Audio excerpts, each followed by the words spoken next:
Noticed you're changing facial hair over the years. Yeah, got to grow it somewhere. Yep.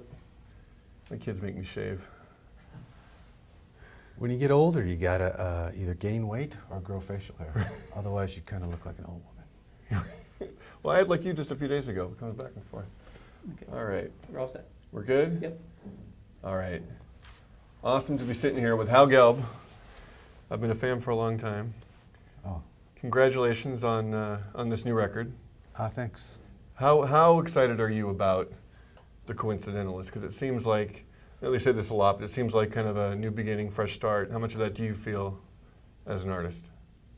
Well, the recording was it was a reunion of friends to get together, and that's embedded in the album. So it's always the albums are always kind of like oral photo albums, recordings of what went on that day.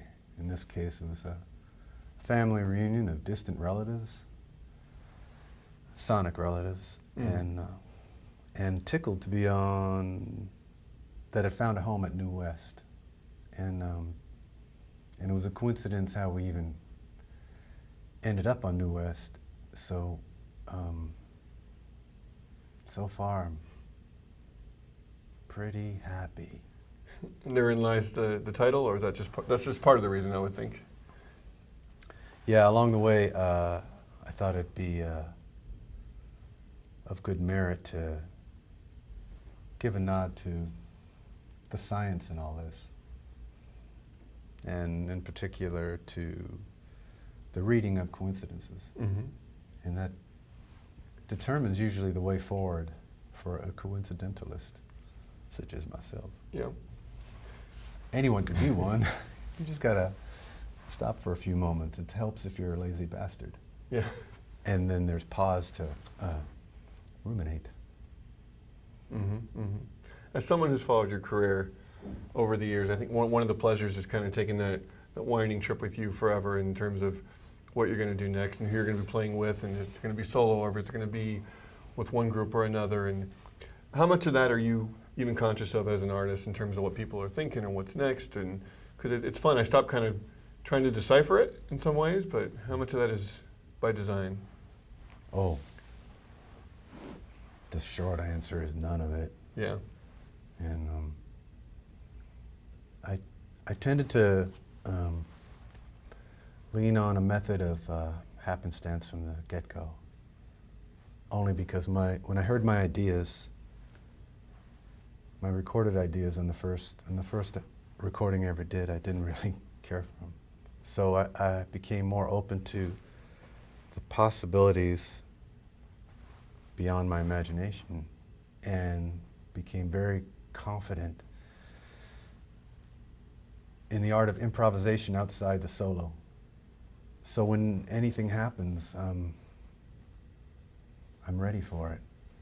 And this is how we've maintained our sonic existence for 30-some years, I guess. Mm-hmm. How would you describe sonically where you are now, if you were to put that into words? Well, I am older, and back in the 80s, when it was a virtual war against trends of production for the kind of music we wanted to hear, we would literally end up making our own music that we couldn't buy. And now, especially when the 90s turned into the 70s, and things mellowed out quite a bit in said war, and then by the double aughts, there's so much good music, there's tons. Probably too much. Yeah. And so now I enjoy just moving even slower and taking time to relish past chordings and even reassemble them. Mm-hmm. When my last solo record was with a group of gypsies from Andalusia in Cordoba, Spain. Mm-hmm. And I'd go to the song bank, some of the early albums, and just make a withdrawal and take an applicable track, an old song with chords that made sense for what we were doing now with with these flamenco gypsies, even though I didn't play any flamenco, but they are the best guitarists I've ever heard in my life. Every time one of them picked up a guitar, it was absolutely the best guitar playing I've ever heard until a few minutes later.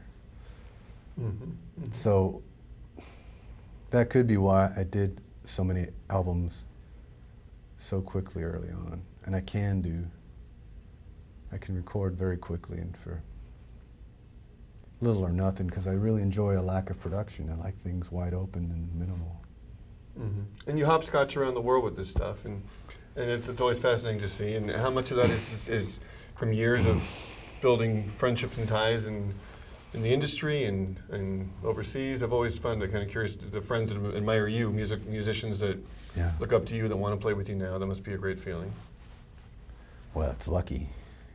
I was lucky that way because I thought I was destined for the factory life when I lived in Pennsylvania. Yeah. And then a flood came in '72 and changed everything, and moved out to Arizona.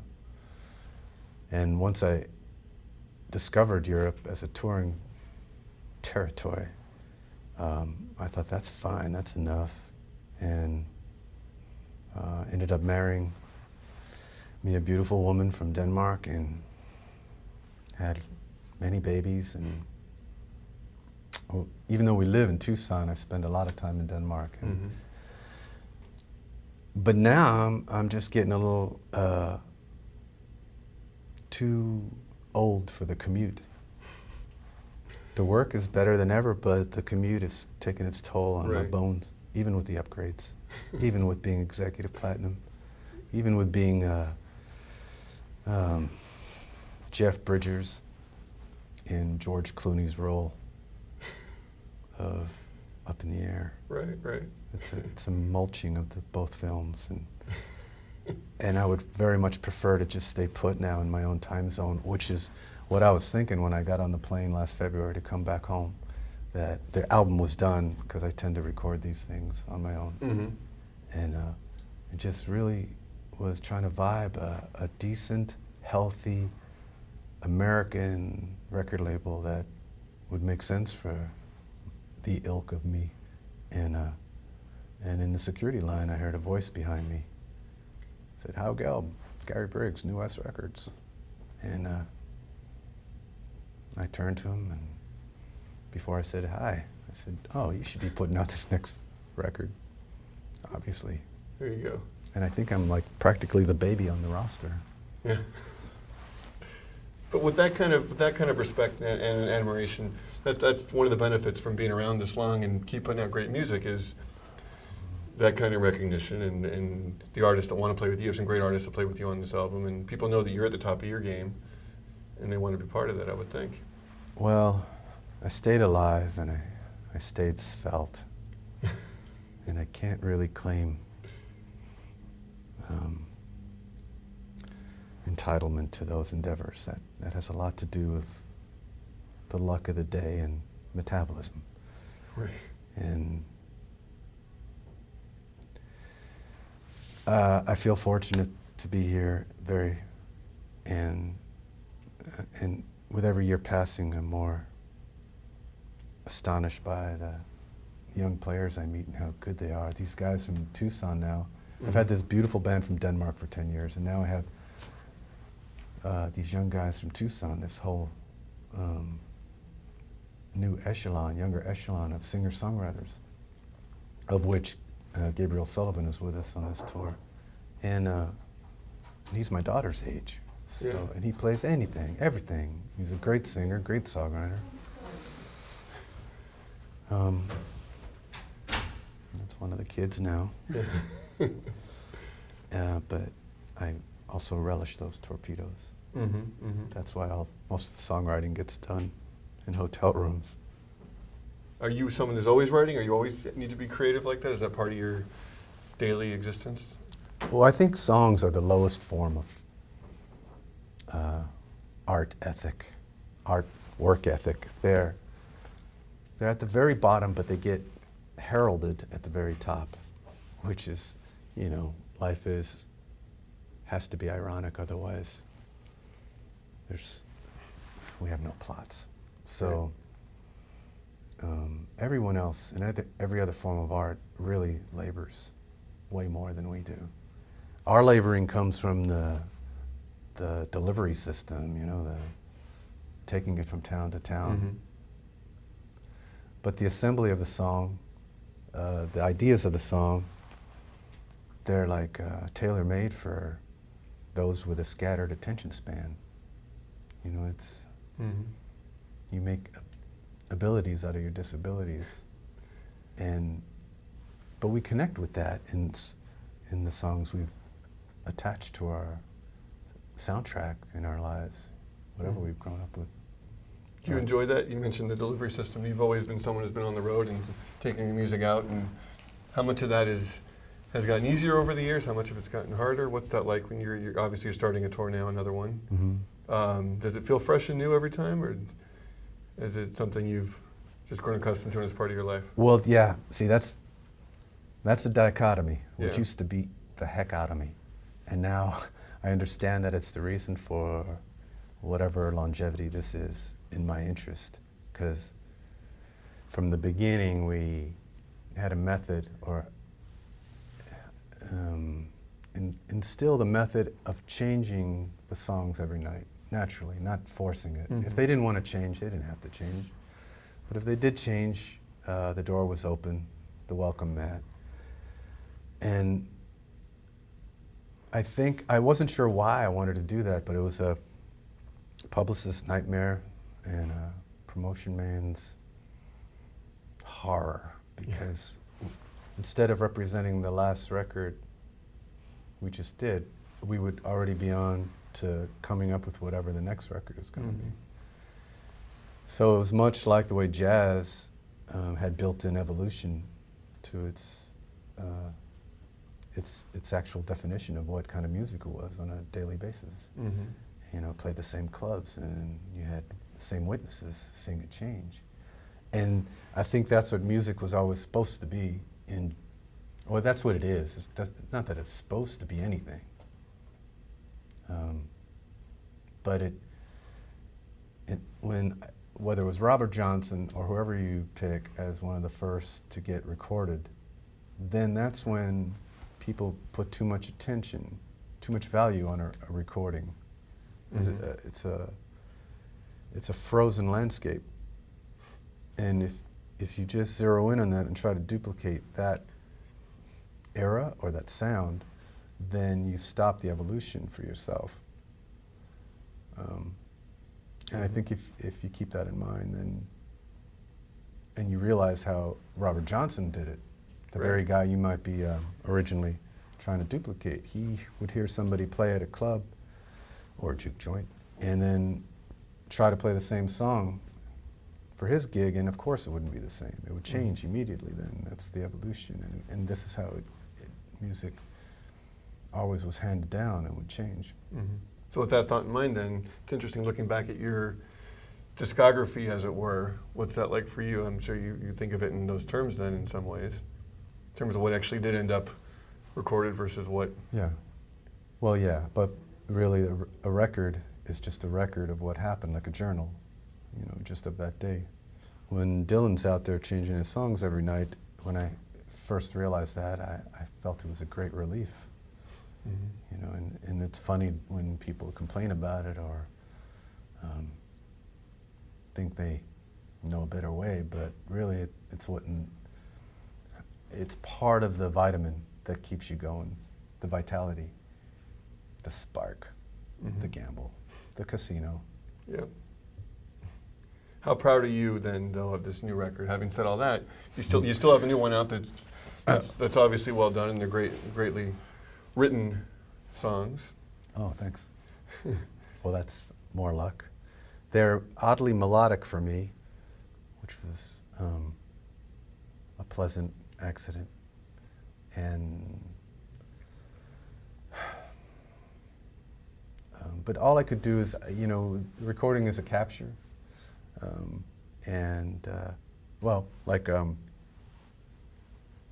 know, like you come up, you hear something, it's fleeting, and you try to get that firefly in the jar by any means possible, and later you you see how many of those little buggers are still alive when you dump it out, and you expand on them, on that illumination, and see if you can get a whole song out of it or more, maybe a rock opera. And I do this thing now where I'm trying out this thing now more and more where, let's say all the songs are already in you from the very beginning, and the only thing that gets in your way is your day-to-day existence and your diversions, things you think are more important, like gravity or wires and money, social media. Right. And if you could empty yourself out, then you have a huge amount of song stuff down there, and you just gotta quiet yourself down enough to allow some of them out on a daily basis. And to that end, now, in my own evolution, sometimes when I get a melody, I will just let certain words come out of my mouth I'm not thinking about. They just come out while I'm trying to put the melody down to a recording device for a moment, you know, in a hotel room. And later I'll listen to those lyrics, and in the old days I would have changed those lyrics because they didn't make any sense. But now everything makes sense. And the ear begins to hear patterns the way the eye sees patterns, and non-pattern elements such as the stars or clouds or any scuffings on the wall. The ear does the same thing, and it makes a pattern out of what you're hearing. You hear. Does that surprise you every time, or when you're conscious of it? Oh, it's just a new thing to keep me jazzed for the moment, and Right. And I'm enjoying that process right now, that season. Now, given everything you've said, what are people going to expect to hear from you on the road now? Now this album's out, or is there a new direction already taking place, or wait to see what happens tonight in the coming weeks? Well, once you have children and you still want to maintain your workload, you instantaneously become a multitasker of some capacity. Through the endurance of said tasking, you get better and better at it. It's another evolution. So, that said, I'm celebrating the moment of going out with Tura Lund on bass, who was on this album and played brilliantly, beautifully, and playfully. And Gabriel Sullivan from Tucson. Tura's from Denmark. And we're trying to sing out for a while just a 3-piece to bring it in a bit and intimate-wise, and seeing what's really there, like taking a close look at the stuff, even more minimal than the record. And then we'll join up with Steve Shelley on drums at some point a bit later on, maybe in 2014. But that said, just last week, I had to confirm a tour a year ago, which is way too early to confirm a tour. Planning only insults the future in when it has anything to do with my involvement. And sure enough, the tour was for the giant sand band with 12 people on board, 2 crew, in this case 3 cameramen. And the solo album got released right in the middle of it on that week in Belgium. So we juggled both, we got everything done, I think. But then it started becoming kind of obvious through the coincidences that the next album may include that small army of a band. If that answers any question possible.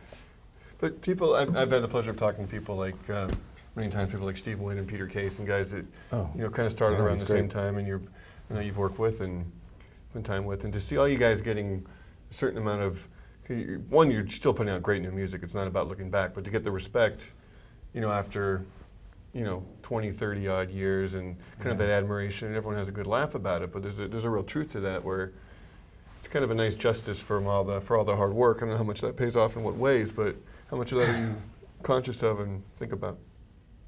Well, I think, you don't think about it. Every night is a surprise to see who shows up, Yeah. to see if anybody cares. And I usually never know the venue I'm going to until I'm there, and that's always a surprise in itself. And then you get more respect, of course, once you're dead. So in these years left, in the time left, I think it's more of a, what happens? I mean, it's more of a Zen thing where you get, you appreciate the tones, the particles inside everything, you know, and how it gets received as well as transmitted. And it's just more science, really. Yeah. You know, and you get the gray hair, and once you get the gray hair, and you get a little sparkle in the sun, and then, you know, people think you know what you're talking about, so you can form conclusions finally. And that's a relief. People fall for anything, but you're the real deal. So. Everybody just, hey, everybody wants their parents, when you skin your knee as a youngster, you really, all you need is your parents to say it's going to be okay.